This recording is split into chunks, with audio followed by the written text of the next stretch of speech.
వ్యవసాయ శాఖ పూర్తిగా మూతపడిపోయింది. కాలువల్లో పూడిక తేలేని పరిస్థితి. అదే మరి ఎక్కడికక్కడ డ్రైన్స్ ఉంటే డ్రైన్స్ కూడా పూడిక తీయకుండా ఎక్కడికక్కడ రాష్ట్రంలో వర్షాలు పడితే పొలాలన్నీ మునిగిపోయే పరిస్థితి వచ్చింది. ఇంకో పక్కన దిశ ఇరిగేషన్ వ్యవస్థ చిన్నాభిన్నం అయిపోయే పరిస్థితికి వచ్చింది. ఒక్క ప్రాజెక్ట్ పూర్తి కాలేదు. ఇంకో పక్కన చూస్తే ఉండే ప్రాజెక్టుల్లో గేట్స్ కూడా గ్రీస్ పెట్టలేని పరిస్థితి. కొన్ని ప్రాజెక్టులు మీరు చూస్తే దిశ గేట్లు కొట్టుకొని పోతే ఆ గేట్లు కూడా పెట్టలేని పరిస్థితి. ఆ గేట్లు పెట్టడానికి అయ్యే డబ్బులు కూడా ఇవ్వలేని దుస్థితి. అలాంటి భయంకరమైనటువంటి పాలనలు మనం చూసాం.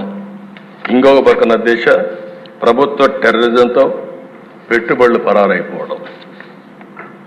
నాకు అమర్ రాజా ఇండస్ట్రీస్ ఒకప్పుడు దేశ ఏదైతే అమర్ రాజా పెట్టారో వాళ్ళంతా ఒకటి ఆలోచించారు. చిత్తూరు జిల్లా మేము మా జిల్లాలో ఇండస్ట్రీ పెట్టాలని ఇండస్ట్రీ అతను పెడితే అతన్ని ఎన్ని విధాల ఇబ్బందులు పెట్టాలని ఇబ్బందులు పెట్టి ఇప్పుడు పెట్టుబడులు వేరే రాష్ట్రానికి పోయే పరిస్థితి వచ్చింది. అంటే సొంత రాష్ట్రంలో పుట్టిన పారిశ్రామికవేత్త కూడా పెట్టుబడి పెట్టలేని పరిస్థితి, పెట్టినా కాపాడుకోలేని పరిస్థితి వచ్చిందంటే అది ఆనాటి దుస్థితి.